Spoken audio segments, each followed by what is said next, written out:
wa ala alihi wa sahbihi wa man wala wa la hawla wa la quwwata illa billah. Yang saya muliakan para jamaah Masjid Al-Ikhlas salat subuh yang saya muliakan Ustaz Ahmad Sukandi SHMK. Pertama-tama mari kita senantiasa mengucapkan rasa syukur kepada Allah Subhanahu wa taala. Pada hari ini kita diberikan kekuatan, kesehatan dapat melaksanakan sholat subuh dan jamaah di Masjid Al-Ikhlas. Shalawat serta salam semoga selalu tercurah kepada junjungan kita Nabi Muhammad sallallahu alaihi wasallam serta keluarga sahabat dan para pengikutnya. Bapak Ibu hadirin jemaah Masjid Al-Ikhlas rahimakumullah, bagaimana biasa pada hari Ahad pekan ketiga kita akan saling yaitu mengkaji tentang kitab-kitab yang akan disampaikan oleh Ustaz Ahmad Sukandi SHMK. Mudah-mudahan apa yang dia sampaikan dapat kita ambil pelajaran nanti. Dan mari kita buka bersama-sama dalam mengucap basmalah. Bismillahirrahmanirrahim. Pada Muhammad Sukandi kami persilakan.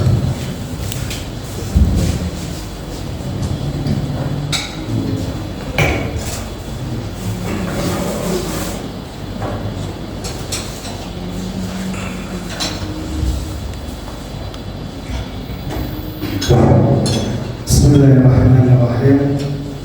Assalamualaikum warahmatullahi wabarakatuh.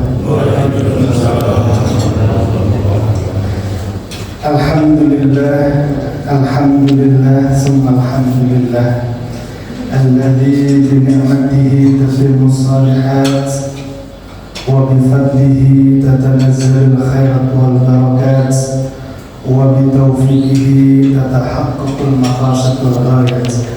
أشهد أن لا إله إلا الله وحده لا شريك له وأشهد أن سيدنا محمد عبده ورسوله سيد السادات.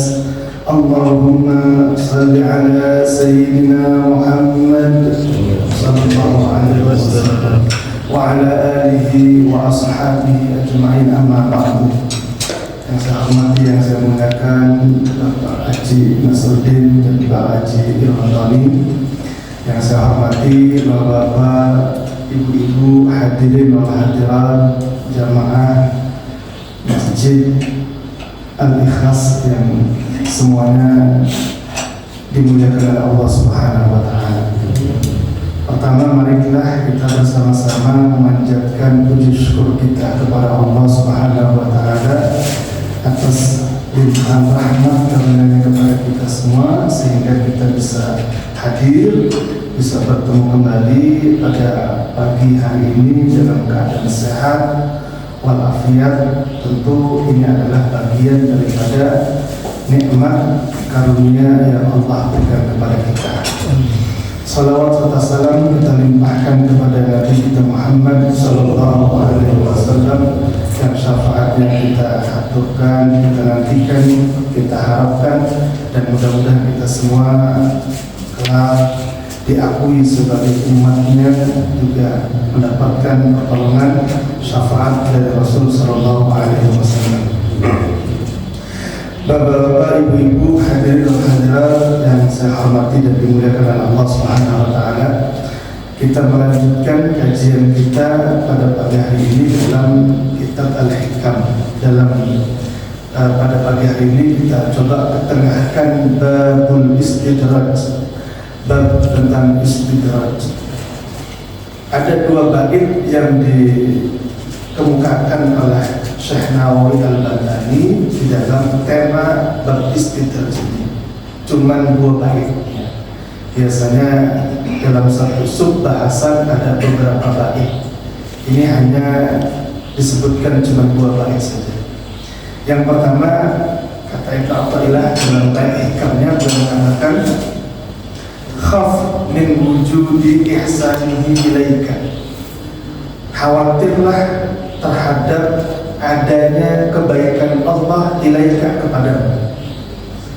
Wadawami isa'atika ma'ahu, sedangkan engkau senantiasa buruk ma'ahu bersama Allah.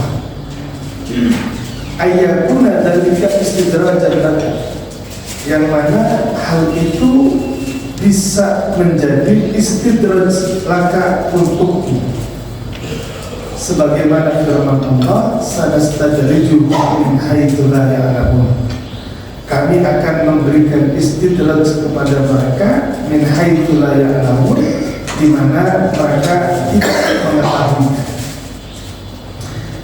Saya ingin memberikan gambaran yang sederhana tentang istidraj. Jadi secara garis besar, secara umum, istidraj itu adalah pemberian yang Allah berikan kepada hambanya secara terus menerus, tetapi pemberian itu ternyata membuat diri kita jauh kepada Allah.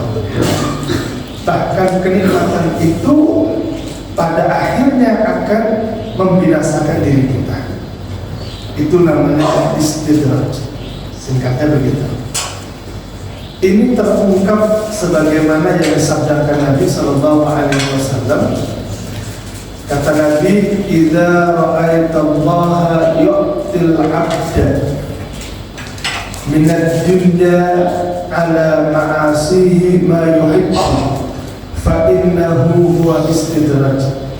Kata Nabi, ketika engkau melihat Allah senantiasa memberikan hambanya dari bagian kehidupannya di dunia ala ma'asihi, sedangkan hambanya ini dalam maksiat kepada Allah, fa innama huwa istidraj, kata Nabi, itu yang disebut dengan istidraj.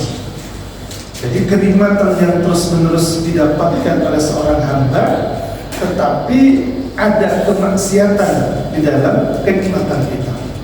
Di dalam pemberian Allah itu melakukan kemaksiatan. Itu namanya istidraj.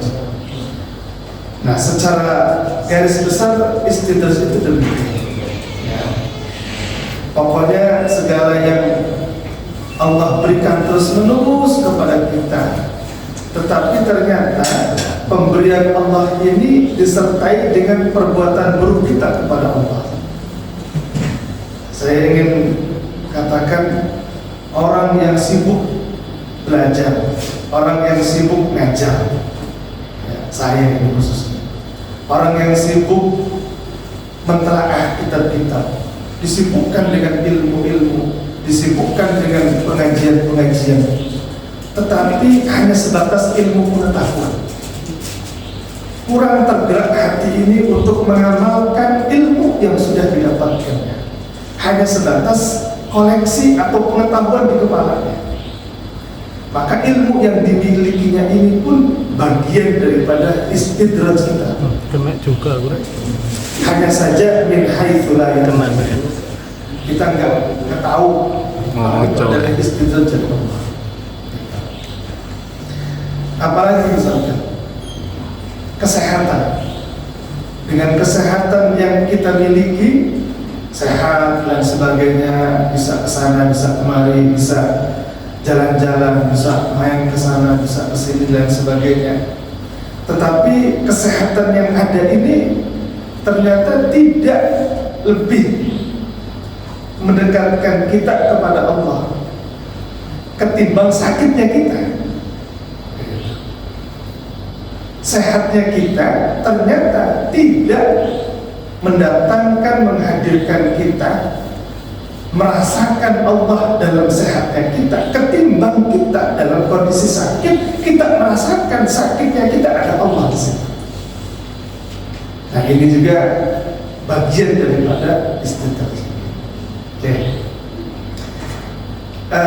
Ini yang umum didefinisikan tentang istidraj.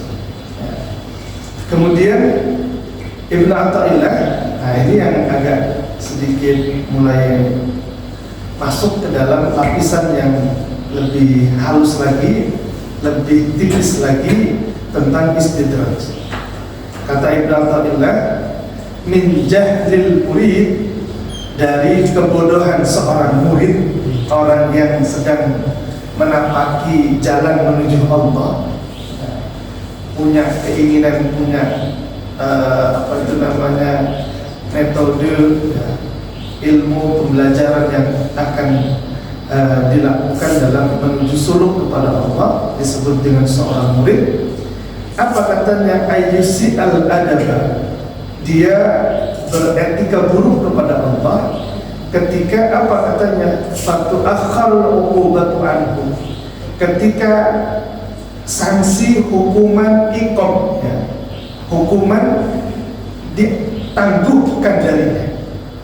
Kemudian fayaqul, kemudian dia berkata, "Lau kana hadza su'a adabin laqata'al imdad wa aujabal bi'ad." Kalau seandainya apa yang saya lakukan ini adalah su'ul adab, buruk etika saya kepada Allah, laqata'al imdad, pasti pertolongan Allah sudah terputus. Wa aujabal bi'ad, dan Allah pasti akan menjauhkan saya. Toh saya biasa-biasa aja. Ada kan orang yang begitu. Saya istidraj Allah di mana? Ya saya biasa-biasa aja. Nah, saya pernah berbuat dosa, saya dulu pernah ngambil hak orang lain, dulu pernah begini, tapi tidak merasakan ada siksa, ada sanksi, ada balasan dari perbuatan jahat kita atau keburukan dosa kita kepada Allah atau kepada orang lain. Saya nggak merasakan itu, adanya siksaan-siksaan atau azab atau apapun itu nggak ada. Kalau bahasa kita yang namanya hukum karma, nggak ada. Ada seorang murid, seorang hamba Allah punya anggapan begitu. Apa katanya? Faqad yaqta'ul madad anhu min haitsu la yashkur. Maka terkadang pertolongan Allah itu Allah putus darinya min haitsu la yashkur, di mana dia enggak tahu kalau pertolongan Allah itu sudah diputus darinya. Namanya istidraj. Istidraj itu identik dengan min haitsu la yashkur. Orang yang mendapatkannya enggak merasakan kalau itu istidraj. Umumnya begitu. Sebab kalau dia sudah bisa merasakan ini istidraj, berarti ada madad dari Allah, ada pertolongan dari Allah, sehingga dia bisa menyadari bahwa ini adalah kesalahan atau dosa yang dilakukan. Jadi istidraj itu sekali lagi identik dengan min haitsu la yashkur atau min haitsu la ya'lamun kalau kata Al-Qur'an, di mana orang yang mendapatkan istidraj itu tidak mengetahui. Jadi bentuk istidraj yang pertama, sanksinya adalah faqad yaqta'ul madad anhu min haitsu la yashkur. Kadang Allah itu sudah memutus pertolongan darinya, tetapi orang ini la yashkur, tidak merasakan bahwa pertolongan Allah itu sudah dihentikan darinya. Ini yang pertama bentuknya. Yang kedua, walau lam yakun, kalau seandainya pertolongan Allah itu masih ada dalam dirinya, ini masuk ke yang lebih dalam lagi ya, dari yang pertama tadi. Kalau yang pertama pertolongan Allah tidak ada, diputus. Yang ini katanya pertolongan Allah itu wa illam walau lam yakun, pertolongan Allah itu tidak putus. Apa katanya? Illa man'al mazid, tetapi tercegah dari penambahan pertolongan Allah kepadanya. Jadi semestinya kan seorang mukmin itu dalam kualitas dirinya, ketakwaannya, keimanannya, semakin tahun, semakin bulan, semakin hari, dan terus waktu berjalan semakin meningkat. Kan begitu? Semestinya begitu. Itu tanda bahwa dia mendapatkan pertolongan dari Allah, mendapatkan rahmat dari Allah.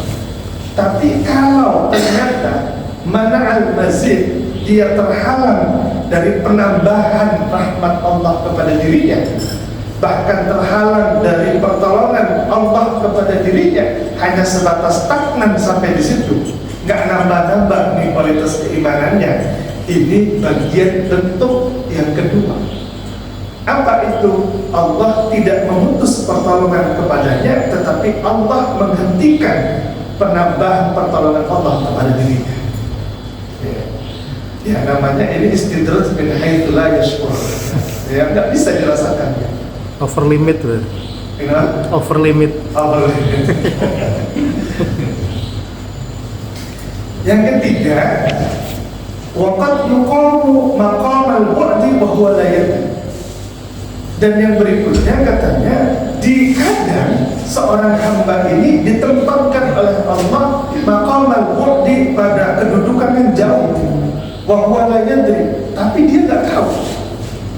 Kalau Allah tidak menempatkannya pada kondisi kedudukan orang yang dekat dengan Allah, orang yang mendapatkan rahmat dari Allah, tapi pada kedudukan yang jauh dari Allah.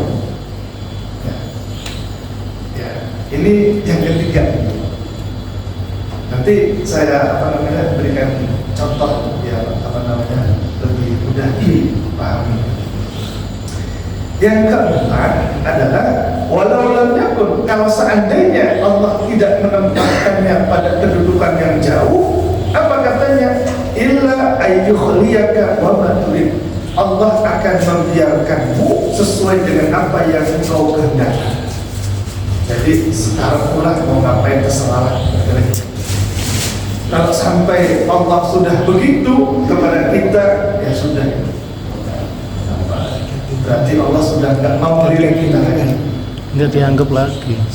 Nah, ada kisah yang disampaikan oleh Imam Hasan Al-Basri. Imam Hasan Al-Basri itu didatangi oleh seorang laki-laki. Wahai Imam Hasan Al-Basri, saya ini banyak berbuat dosa kepada Allah. Saya ini juga pernah berzina. Saya ini jarang sholat, tapi saya tidak merasakan apa-apa. Saya nggak merasakan siksaan Allah, hukuman azab apapun itu saya nggak merasakan. Di mana? Berarti nggak ada masalah dong saya kalau ketika saya berbuat dosa, ketika saya melakukan pelanggaran Allah, ya biasa-biasa saja. Toh saya tetap dalam keadaan kaya. Badan saya sehat, saya bisa aktivitas kesana kemari, biasa-biasa saja. Di mana letak azabnya Allah, siksanya Allah di mana? Wong saya nggak pernah sholat, saya jarang sholat, saya sehat, saya kaya. Dijawab sama Imam Hasan Al-Basri, wahai saudaraku, ketika Allah Subhanahu wa Ta'ala membiarkanmu dalam dosa itu, bahkan tidak menggerakkan hatimu gelisah terhadap dosa yang kau lakukan, maka itu adalah istidraj Allah untukmu. Di mana letak istidrajnya? Allah menutup rahmatnya darimu, Allah menutup pertolongannya darimu, sampai-sampai engkau tidak merasakan bahwa dosa itu adalah kesalahan, bahwa apa yang kau lakukan adalah perbuatan dosa. Itu adalah tertutupnya rahmat Allah untukmu, terhentinya pertolongan Allah untukmu, dan itu adalah siksaan untukmu. Jadi lebih lembut lagi dijawabnya. Jadi yang orang tadi akhirnya begitu dia melakukan perbuatan dosa-dosa yang begitu banyak, ternyata tidak mendapatkan siksaan dan lain sebagainya, didiamkan oleh Allah, itu adalah terputusnya rahmat Allah darinya. Sebab seorang mukmin ketika melakukan perbuatan dosa, ketika hatinya merasakan dosa karena perbuatannya, berarti masih ada setitik, setetes, secercah cahaya rahmat Allah, Allah curahkan kepada dirinya. Walaupun dia ada berbuat dosa, tapi ada perasaan di dalamnya sehingga memunculkan rasa ingin bertobat kepada Allah, itu masih mendapatkan rahmat pertolongan dari Allah. Nah, ada lagi yang tadi orang yang ditempatkan oleh Allah pada kedudukan yang jauh dari Allah.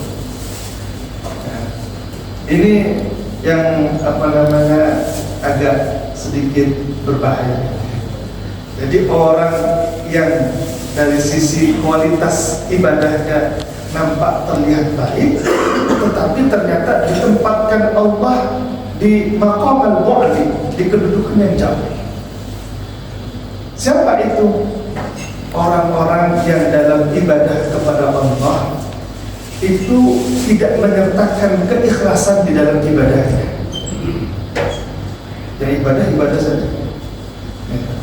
Ibadah hanya sebatas rutinitas ibadah, rutinitas sehari-hari, sholat, ini, tanpa merasakan kehadiran Allah dalam dirinya, kehadiran dirinya untuk Allah dalam ibadahnya. Ya sebatas rutinitas biasa saja ibadahnya. Ini bagian daripada contoh orang yang ditempatkan oleh Allah tapi di maqam al-bu'di, ditempatkan di kedudukan yang jauh. Mana buktinya? Buktinya adalah bahwa ketika seseorang mendapatkan madad dari Allah, pertolongan dari Allah, tetapi tidak mendapatkan pintu cahaya ma'rifat yang Allah berikan kepada dirinya, berarti orang ini dihijab, sehingga tidak menemukan, tidak terbukanya pintu ma'rifat dalam ibadahnya kepada Allah. Dan ini yang sangat lebih halus lagi. Ibnu Athaillah dalam bait yang lain itu pernah mengatakan, rubbama fatahallahu laka babal ta'ah. Bisa jadi ada kalanya Allah itu membukakan pintu ketaatan kepadamu. Walam yaftah babal qabul, tetapi Allah tidak membukakan pintu penerimaan ibadahmu kepadanya. Jadi kita ini kalau berbuat taat dibukakan sama Allah, tapi ibadah kita tidak ada yang diterima oleh Allah.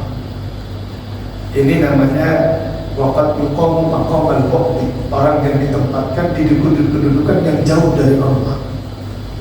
Apa itu? Terhijab dirinya dengan Allah padahal ia berbuat baik kepada Allah. Di mana letak keburukannya kepada Allah? Ya macam-macam lah orang ibadah itu. Ada orang ibadah kan karena memang sholat karena wajib sholat. Puasa lah karena puasa wajib. Ini mohon maaf ya, ini ngajinya tasawuf lebih naik lagi gitu. Bukan berarti nanti yang sudah sholat, sudah puasa kemudian terasa bersalah juga, bukan. Ini naik tingkatannya, naik ya Pak. Jadi sampai seperti itu, orang yang hatinya terhijab sekalipun sehingga tidak merasakan mendapatkan pintu ma'rifat kepada Allah, maka Allah sedang menempatkannya di maqam al-bu'di.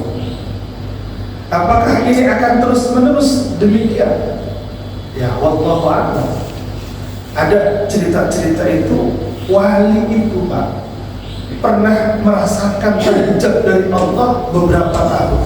Bahkan ada menyebutkan 20 tahun ibadahnya itu tidak terasa ibadah kepada Allah, tertutup dirinya dengan Allah padahal terus-terusan ibadah. Baru terbuka hijabnya kepada Allah, setelah sekian puluh tahun baru terasa ini ibadah kepada Allah. Nah, ini yang namanya lagi-lagi istidraj itu min haitsu la ya'lam, dari sisi yang tidak diketahui oleh orang tersebut. Walaupun memang dalam referensi yang biasa ditemukan itu kan istilah istidraj itu sederhana sekali. Apa itu? Orang yang diberikan nikmat terus-menerus oleh Allah tetapi maksiat kepada Allah. Kan itu sebenarnya. Tetapi ternyata tidak selalu orang itu berbuat maksiat, karena kemaksiatan itu juga kan bertingkat-tingkat dan berlevel-level. Ada maksiat secara zahir, ada maksiat secara batin. Nah, ini maksiat secara batin inilah yang masuk bagian daripada istidraj kita kepada Allah. Ibadah kepada Allah, tapi jiwa kita, badan kita kok enggak kepada Allah. Ya. Masih mikirin hasrat diri kita ini, masih mikirin badan kita ibadah, masih membawa keinginan-keinginan kita dalam ibadahnya. Pada pertemuan-pertemuan sebelumnya kita pernah membahas tentang hawa nafsu. Ya, ada nafsu yang hawa nafsu yang ada dalam jiwa kita. Ada hawa nafsu qalbiyun yang sumbernya adalah dari hati kita. Ada yang membawa ibadah ini dalam potensi nafsu dirinya. Apa itu? Ibadahlah supaya ini, ngajilah supaya ini, zikir inilah supaya ini. Itu masih hawa nafsu dalam diri. Ibadahnya menyertakan nafsu dalam ibadahnya. Nah, ini yang masuk ke dalam kategori wafat yuqamu maqamal mu'min, orang yang ditempatkan Allah pada kedudukan yang jauh. Padahal secara zahirnya kan ibadah kepada Allah, tetapi secara batinnya dia bermaksiat kepada Allah. Cuman maksiatnya batin, khafi, apa itu namanya, tersembunyi. Nah, kemudian di sini dikatakan lakinnal uqubat mukhtalifah. Sanksi-sanksi hukuman-hukuman Allah itu bermacam-macam. Ada yang mu'ajjalatun, ada yang mu'ajjal, ada yang disegerakan sanksinya Allah itu, ada yang ditangguhkan. Mu'ajjal itu pakai air ditangguhkan. Ada yang disegerakan, ada yang ditangguhkan pakai alif mu'ajjal. Apa itu? Ada yang sanksinya pada saat dia berbuat dosa kemudian disegerakan oleh Allah, mu'ajjal. Ada orang berbuat dosa ketahuan nanti siksaannya bertahun-tahun nanti, ya, bertahun-tahun lah. Setelah 10 tahun berbuat dosa baru diberikan siksaannya oleh Allah. Itu yang mu'ajjal, yang ditangguhkan oleh Allah. Wa minha jaliyatun wa minha khafiyatun. Ada siksaan Allah itu, iqabnya Allah itu jelas, nampak jelas. Apa itu? Ya macam-macam lah. Pernah berbuat ini tiba-tiba hilang. Pernah berbuat dosa, dia juga dizalimi oleh orang seperti dia pernah menzalimi orang ini. Terus ya, itu jaliyah. Jelas sekali sanksinya itu hukumannya. Ada yang khafi. Wal uqubah al khafiyah hiya al uqubah biwujudil hijab. Ada siksaan Allah itu yang siksaannya khafi tersebut. Apa itu katanya? Al-uqubatu biwujudil hijab. Sanksi hukuman Allah dengan adanya hijab antara kita dengan Allah. Nah, ini lebih lembut lagi yang tadi saya sebutkan tadi, bahwa kita terhijab kepada Allah ini bagian daripada hukuman Allah kepada kita. Hanya saja hukumannya kita tidak merasakan ibadah ini kepada Allah, terhijab kita dengan Allah. Bentuknya macam-macam. Ada yang ibadah itu nggak ada rasa ikhlas dalam dirinya. Bukti bahwa kita ini nggak ikhlas ibadah itu, kalau kita ibadah nggak mendapatkan apa-apa dari ibadah kita, kita komplain. Saya sudah rajin sholat, rajin sedekah, kok gini-gini aja ya. Nah itu bukti kalau kita ini suradan sama Allah begini. Berarti kita dalam ibadah ini menuntut sesuatu dari Allah, bukan untuk Allah semata-mata, tetapi ada bagian nafsu dalam jiwa kita yang menyertai ibadah kita.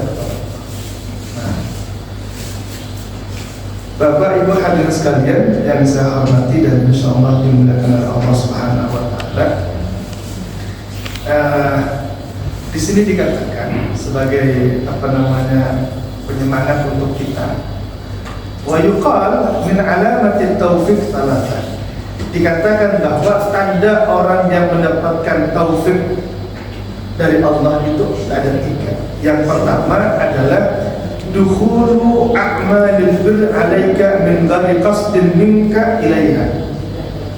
Mudah berbuat baik atas dirimu min ghairi qasdin minka, tanpa engkau bermaksud berbuat baik. Ini pertama, tanda orang itu mendapatkan taufik dari Allah. Kalau ingin ibadah itu ringan, enteng, mau sholat malam enteng, mau sedekah enteng, mau ngaji enteng, itu tanda pertama orang yang mendapatkan taufik dari Allah. Yang kedua adalah sarful ma'asi anka ma'sa'i fiha. Tercegahnya, terhindarnya dari berbuat maksiat, ma'sa'i, padahal engkau ingin berbuat maksiat. Sebenarnya pingin ini yang macam-macam, tapi nggak tahu kok tiba-tiba terhindar sehingga nggak jadi berbuat maksiat. Itu orang yang mendapatkan taufik dari Allah. Yang ketiga adalah fathu babil laja wal iftikar ila Allah Ta'ala fi kulli ahwal. Yang ketiga lebih dalam lagi. Apa katanya? Terbukanya pintu perlindungan dan merasa rendah diri kepada Allah dalam setiap keadaan. Terbukanya pintu berlindung kepada Allah dan merendah diri, rendah hati kepada Allah dalam setiap keadaan. Merasakan bahwa kita ini nggak bisa apa-apa, nggak punya apa-apa, bahkan ketaatan, kesolehan yang kita miliki ini pun bukan dari kita. Itu namanya al-iftiqar ilallah ta'ala fi kulli ahwal. Merasa butuh kepada Allah, merasa rendah kepada Allah dalam setiap keadaan. Bukan orang yang setelah tahajud, keluar tahajud, petang-petang menteng, ngerasa paling soleh, paling mulia karena habis tahajud. Bukan setelah selesai ngaji ini paling mendapatkan rahmat Allah, yang lain dapat istidraj Allah. Iya. Ya ini kan jeleknya orang ngaji itu kan begitu. Begitu selesai pulang dari ngaji, ngerasa paling suci. Melihat orang lain itu, ya Allah, sholat nggak ke masjid. Ya Allah, rumah dekat masjid nggak ke masjid. Ya Allah, ini pengurus masjid nggak ini. Pokoknya padahal itu mungkin itu istidraj tak terlalu. Tapi insya Allah kalau masyarakat sini insya Allah. Semakin soleh, semakin jadi hakim. Jadi ini yang tanda yang ketiga, orang yang mendapatkan taufik dari Allah. Semakin Terbukanya jadi hakim. itu berlindung Ini kepada saudaranya. Allah. Ya, kita terus berlindung kepada Allah. Ya, karena kita ini nggak bisa lepas dari gangguan setan iblis, setan yang terus akan mengganggu kita. Ya, lagi-lagi setan iblis itu kan dengan segala daya upayanya kan menggoda kita. Kalau bapak-bapak sudah naik tingkat iman takwanya, setannya gantian. Setannya yang memang kualitasnya tinggi daripada setan-setan awamnya, naik lagi. Maka Ibnu Qayyim itu dalam kitabnya Talbisul Iblis itu menyebutkan kalau hamba Allah itu orang ahli ibadah, setan yang ganggunya adalah setan yang pandai mengerti tentang ahli ibadah. Kalau kita ini ahli tasawuf, setannya itu yang ngerti ilmu tasawuf, yang ganggu kita. Begitu kan? Repot rek. Ya kan kalau S3 kan yang uji kan profesor kan nggak mungkin yang uji S2 atau S3 kan gitu. Pasti yang lebih tinggi. Jadi kita juga sama ya. Pedagang ya di setan dagang. Pintu taufik ya, tanda taufik yang ketiga itu kita terbukanya pintu berlindung kepada Allah dan merasa rendah hati butuh kepada Allah. ini yang ketiga. Kemudian kebalikannya, wa alamatul khidlan thalatha, tanda orang yang hina. Berarti nggak dapat taufik dari Allah. Tanda orang hina itu ada 3. Apa itu? Yang pertama, ta'assur ta'ah alaika ma'sa'i fiha. Sulit berbuat taat padahal ada usaha untuk taat. Diumumkan pagi ngaji, kesiangan. Istri minta ini, anak minta ini, nggak ngaji ya. Pokoknya padahal sudah niat itu. Makanya nggak boleh cuma ngaji fikih doang, nggak ngaji tasawuf itu nggak boleh. Sebab kalau ngaji fikih doang, kan sudah niat, sudah dapat pahala ngaji. Kan sudah niat. Ya. Sama kayak kita mau tahajud, bismillah, Allah mau tahajud. Kesiangan. Hatinya ngomong, nggak apa-apa, kan sudah dapat niat tahajud. Besoknya begitu terus, niat saja nggak tahajud. Niat sedekah. Itu orang tanda pertama, orang yang hina, tidak mendapatkan taufik, susah berbuat taat, padahal ada usaha untuk berbuat taat. Berarti kan kita taat ini bukan kita. Buktinya adalah untuk taat saja kita sulit, padahal ada usaha untuk taat. Yes. Orang mudah berbuat taat karena Allah menolongnya sehingga berbuat taat. Berarti kan sejatinya kita ini nggak taat. Gitu. Maka tanda pertama itu. Yang kedua adalah dukhulul ma'asi 'alaika ma'al haram minna. Mudah atau melakukan perbuatan maksiat padahal kita mencoba haram lari dari maksiat itu. Ya. Berbuat maksiat kita ini mudah atau ya sering berbuat maksiat padahal kita ini coba berusaha untuk menjauh dari maksiat, tapi kok ya ke situ lagi. Nah, itu tanda yang kedua, orang yang tidak mendapatkan taufik atau orang yang hina. Yang ketiga adalah wa ghalaqu babil laja ila Allah taala wa tarkud du'a fi jami'il ahwal. Yang ketiga adalah tertutupnya pintu berlindung kepada Allah. Jadi habis sholat dia sudah anteng, ya. Nggak ada memohonnya kepada Allah, nggak ada permohonan perlindungan dirinya kepada Allah, ya. Karena sudahlah Allah sudah kasih saya, Allah sudah ini. Itu tanda yang ketiga, lebih dalam lagi saya katakan. Sebagaimana tanda orang yang diberikan taufik yang nomor 3. Tanda yang ketiga orang yang tidak mendapatkan taufik adalah tertutupnya pintu berlindung kepada Allah. Ya udah, sholat aja kita nggak pernah macam-macam. Sholatnya Bismillahirrahmanirrahim. Nggak ada tuh kita minta kepada Allah, A'udzubillahi minasyaitonirrajim, atau qul a'udzu birabbin nas, malikin nas, dan seterusnya. Kemudian diawali dengan Allahumma a'inni ala dzikrika wa syukrika wa husni ibadatik. Langsung saja Allah. Seakan-akan habis sholat ini sudah dalam perlindungan Allah. Padahal setan nunggu bener nih kita ini. Nunggu kapan takbirnya, nunggu kapan sholatnya masuk ke situ. Ya kan? Jin itu kan macam-macam. Ada jin yang ganggu pada saat wudhu. Ada jin yang tugasnya ganggu pada saat sholat. Terus saja begitu. Jinnya punya tugas masing-masing. Bahkan ada namanya masing-masing. Kita nggak berlindung kepada Allah. Itu tanda yang ketiga, kita ini tidak mendapatkan taufik atau hina. Satu lagi, ini digabung di sini. Wa tarkud du'a fi jami'il ahwal, meninggalkan doa pada setiap keadaan. Apa itu? Karena sudah ngajirikan bab doa, gitu. Akhirnya jadi doa itu males. Doa itu urusan dunia. Doanya urusan dunia. Akhirnya nggak doa.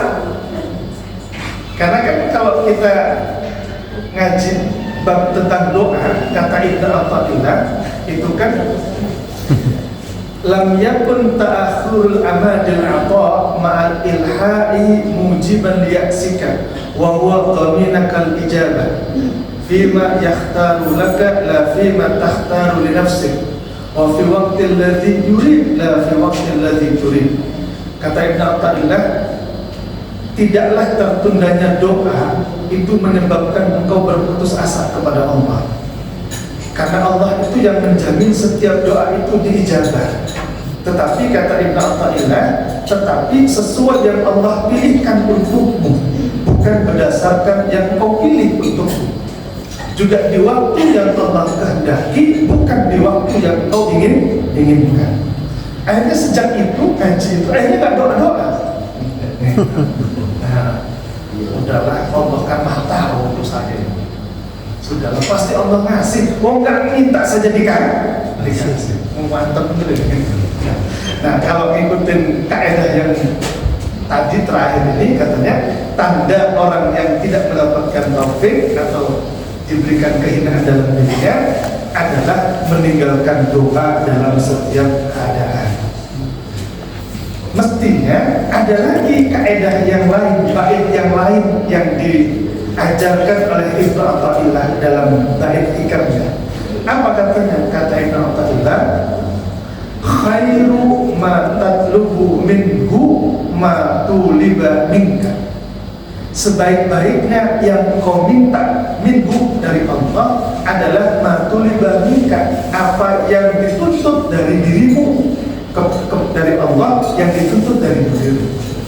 Saya ulang lagi, sebaik-baiknya permintaanmu kepada Allah adalah tuntutan Allah kepadamu. Itu sebaik-baiknya permintaan kepada Allah adalah apa yang menjadi tuntutan Allah kepadamu. Apa itu? Allah itu kan menuntut kita menjadi orang yang saleh, menjadi orang yang takwa, menjadi orang yang pandai bersyukur, menjadi orang yang ikhlas. Maka sebaik-baiknya permintaan kita kepada Allah yang dituntut oleh Allah, apa itu? Mintalah kepada Allah supaya kita ini dijadikan orang yang ikhlas. Mintalah kepada Allah supaya kita ini dijadikan orang yang pandai bersyukur. Mintalah kepada Allah supaya kita ini dijadikan orang-orang yang soleh. Nah, itu sebenarnya permintaan kita yang paling baik di sisi Allah. Apa yang menjadi tuntutan Allah kepada diri kita. Nah, kita ini yang jeleknya itu kan kalau minta-minta kan yang menjadi keinginan kita. Lancar. Rezekinya Lancar. Rumahnya nambah, kendaraannya nambah. Lancar. Iya, kalau punya ruko ya rukonya nambah gitu. Yang serba nambah, woy. Kalau punya bisnis ya buka cabang di mana gitu.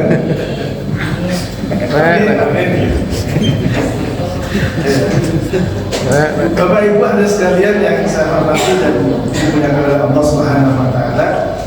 Kiranya ini saja yang bisa kami sampaikan tentang bab atau tema istiqamah ini. Mudah-mudahan jadi wawasan, tambahan wawasan, pengetahuan, dan yang paling terpenting adalah mudah-mudahan Allah Subhanahu wa taala senantiasa memberikan pertolongannya kepada kita, rahmatnya kepada kita, sehingga kita betul-betul bisa mudah dalam beribadah kepada Allah. Amin. Kami berikan kepada moderator pembahasan. Baik, terima kasih Bapak Ibu hadirin jamaah yang muliakan, demikian Bapak Ibu kita sebelum ini yaitu masalah sifat.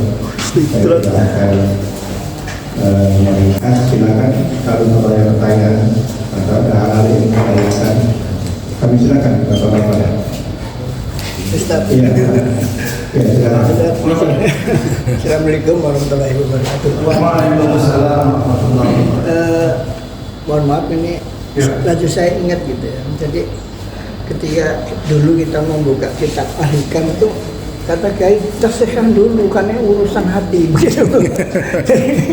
Jadi mau buka pengalaman itu membuka kitab Al-Hikam tasihkan dulu dengan ya. Terus didoakan, kan apa kan ini urusan hati, bukan urusan gitu saja, pengalaman itu. Kemudian tadi istijat tadi, apa boleh kalau kita kiaskan ini anak yang dimanjakan oleh seorang bapak, tapi anak itu nggak dewasa Pak. Saya garis untuk anunya Pak, kias-kias kami setelah mendengarkan dari itu. Kemudian istri Jod ini sama nggak dengan hijab gitu ya? Kan ada hijab, Takbir. hijab Semacam kan takbir. kita ada kalau anak-anak di pondokan tuh ampal hijab nasora. Oh iya, Itu atau apa? Ini saya melatih Ustaz. Assalamualaikum warahmatullahi wabarakatuh. Waalaikumsalam. Ada lagi Pak? Pak Ibni. Oke, Pak. Sedia. Silakan. Assalamualaikum warahmatullahi wabarakatuh. Waalaikumsalam warahmatullahi wabarakatuh. Iya.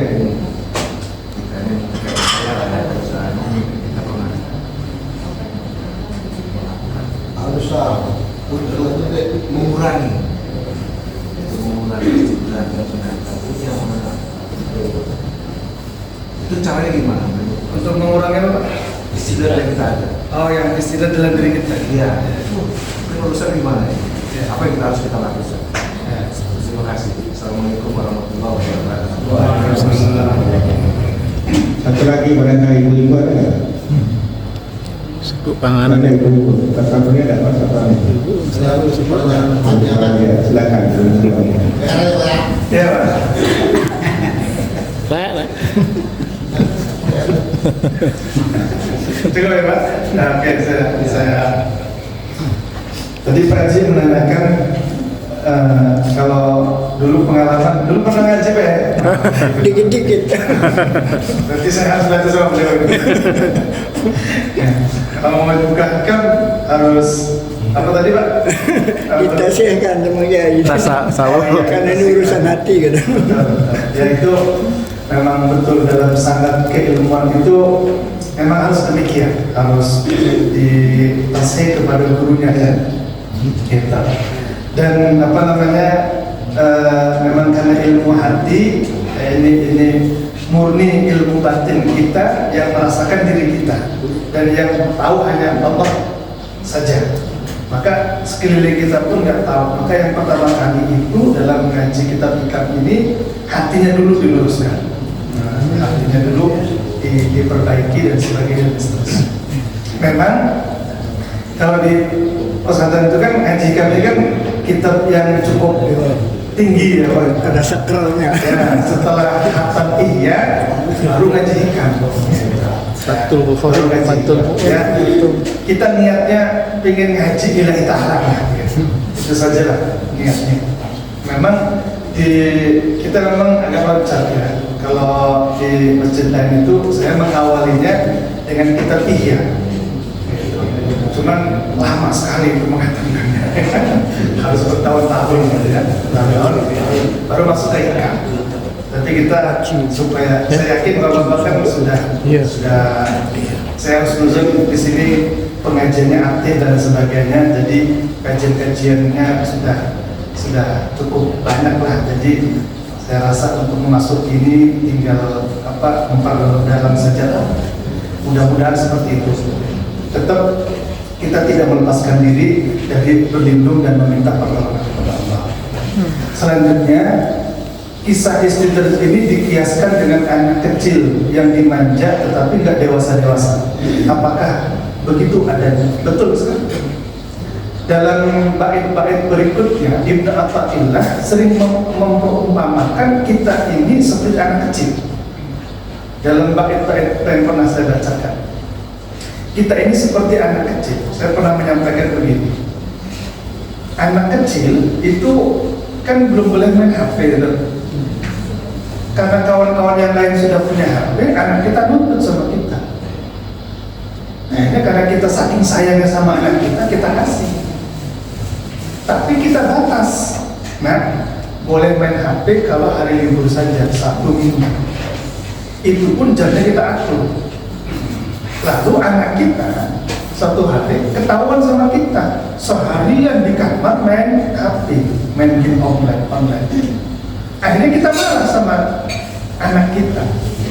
Kita ambil ini HP kita sita, kita 1 bulan kita tahan, nggak kita kasih ke anak kita. melihat bapak ayah ini kejam sekali, jahat sekali, tega sekali sama anak kok gitu amat. Kawan-kawan saya aja biasa-biasa aja, orang tuanya baik, dididik. Itu kan anak kepada orang tua merasakan kejamnya orang tua karena haknya diambil. Padahal kita sebagai orang tua ngambil hak kepada anak bukan karena kebencian, bukan karena jahatnya kita, tapi saking sayangnya sama anak. Kan gitu kan Pak? Allah juga sama sama kita. Kadang kita ini dikasih sakit sama Allah, kadang kita ini dikasih sempit rezekinya sama Allah, kadang kita ini dikasih kegelisahan hati sebenarnya supaya kita tidak tersilaukan, tidak terhijab dengan dunia, tidak terlalaikan dari mengingat Allah. Kalau dikasih sakit kan ingat Allah akhirnya. Beda pada saat sehat. Kalau lagi sempit kan ingat Allah. Berarti sebenarnya yang jelek-jelek itu, yang buruk-buruk, yang saat mungkin kita anggapnya buruk, itu sejatinya adalah kebaikan, kasih sayangnya Allah kepada kita. Cuman kitanya yang belum memahami rahmat Allah. Makanya kan ma'rifat ini penting. Kalau orang kan kita belajar tentang al-faqr wal faqr, ada bab tentang kefakiran dan kesulitan di bab ini sudah kita baca itu. Apa katanya? Orang yang arif, orang yang sudah ma'rifat itu kalau mendapatkan kesulitan itu nikmat dari Allah. Senang deh. Kalau kita kan enggak.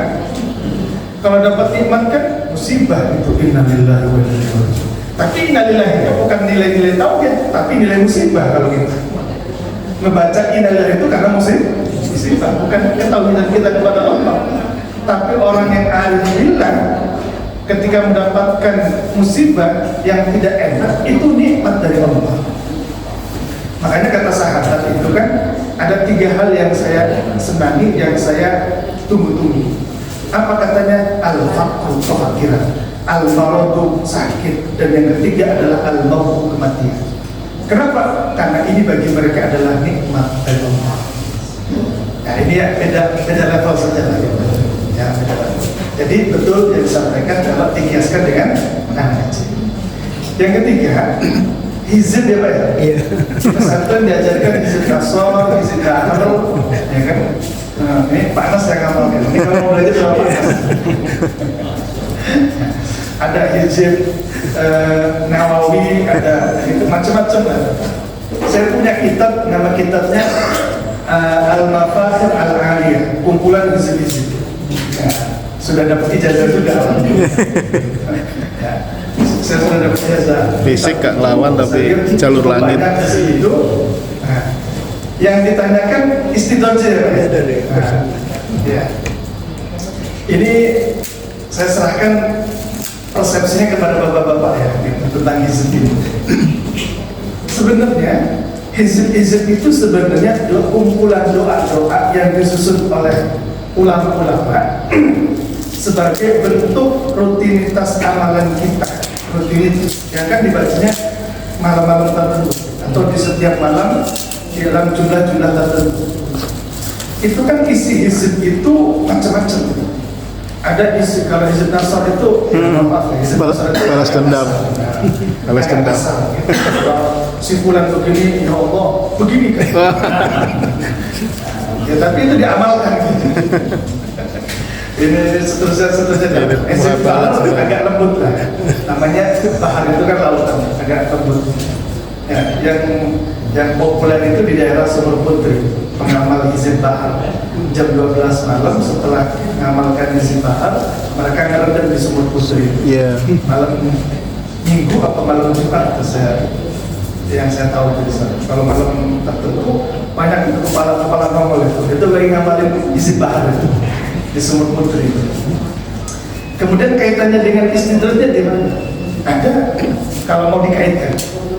Di mana itu pengamal-pengamal hizib bahar, pengamal hizib tidak hanya bahar. Ketika dia mengamalkan itu, kemudian dia merasakan tidak mendapatkan manfaat dari hizibnya itu sudah istidraj dari Allah. Kenapa? berarti dia ngamalkan itu bukan untuk Allah, tapi ada hasad diri, Nafsu. nafsu dalam diri. Makanya bapak-bapak begini ya. Tapi ini pernah kita sampaikan Pak Edi. Allah itu kan zat yang maha kuasa segala-galanya dan nggak bisa diatur-atur. Maka terkadang setiap doa yang kita panjatkan, hajat kita diijabah oleh Allah. Tapi tidak selalu hajat kita itu diijabah oleh Allah. Bahkan ada yang tertunda sampai di hari kiamat di alam akhirat. Bahkan ada yang tidak terijabah sama sekali. Sebenarnya apa ini? Apakah tidak bertentangan dengan kaidah yang lain bahwa Allah itu mengijabah setiap doa yang dipanjatkan, atau nanti akan ditangguhkan doa-doa kita nanti? Itu adalah esensi Tuhan, zat Allah Subhanahu wa taala. Apa katanya? Kata Ibnu Athaillah, rubbama a'taka ashhadaka birra. Kadang Allah itu akan memberikan sesuatu apa yang menjadi permintaanmu. Allah itu ingin menunjukkan bahwa Ia maha pemberi terhadapmu. Jadi kalau kita doa kemudian dikasih, diijabah, kita ngerasa nih, alhamdulillah Allah ngasih ijabah doa. Tapi warubbama mana'aka ashhadaka qahra. Tapi ada kalanya Allah itu enggak mengijabah hajat kita, doa kita. Apa kata Ibnu Athaillah? Ashhadaka, Allah itu ingin menunjukkan kepadamu qahra, kekuasaannya. Kalau kita punya konsep setiap doa kita diijabah oleh Allah, setiap hizib yang kita amalkan itu pasti mujarab, Allah pasti akan mengijabah. Berarti Tuhan kita tunduk dengan diri kita. Gampangan. Kok Tuhan bisa diatur-atur sama hizib? Makanya Allah terkadang nggak mengijabah doa-doa kita lewat hizib ataupun wirid-wirid, supaya kita sadar bahwa penentu, pengijabah, pemberi segala-galanya semuanya murni Allah untuk kita, ataupun Allah tidak mengijabah, tidak memberikannya kepada kita. Ini saya katakan setiap malam, setiap Jumat minggu keempat saya mengisi di Garunta. Itu pengamal-pengamal Manbaul Hikmah, ya, kan Mas Edin yang tahu. Itu mereka pengamal-pengamal kitab Manbaul Hikmah, kitab hikmah Pak. Kalau pengen laris, tanya gini, ya. Kalau pengen punya istri ini, tapi jangan datang ke rumah saya Pak. Sama Bayang. Saya ngaji hikam di sana. Ketuanya Abah Yainya, wah ini benar nih kata Ustaz ini. Kenapa coba? Jamaahnya dulu ya, katanya tahun 90-an terkenal. Orang ini terkenal. Ya, megang daerah wilayah Kalianda, Panjang, yang megang rumah makan Padang Nusantara. Orangnya di situ. Nah, itu pengamal-pengamal Manbaul Hikmah. Itu setiap ngamal itu selalu mustajab. Sekarang akhir-akhir tahun ini jamaahnya berkurang. Luntur Pak. Luntur. Jamaahnya kurang. Kalau pengajian itu bisa 100 sampai 150. Ini saya berapa kali ngisi di sana, paling 30, 35, 40. Yang sisanya sudah kemana-mana. Kenapa? Karena wirid, zikir, apalagi jizid nggak mustajab lagi. Saya katakan itu Allah ingin menunjukkan kepada kita bahwa pemberi kekuasaan itu adalah murni Allah. Allah nggak bisa diatur sama hizib, sama doa-doa kita atau sama wirid-wirid. Tujuannya supaya apa? Fa'innahu muta'arifun 'alaika. Allah itu ingin menunjukkan keberadaannya kepada kita. Allah itu ingin menunjukkan zatnya Allah kepada kita. Kenapa? Kalau kita doanya diijabah, kita merasa Allah itu ada dalam diri kita. Ketika kita tidak diijabah, kita terus dekat dengan Allah. Allah kok ijabah ini, doa ini kok nggak sampai terijabah. Terus, bukan malah menjauh.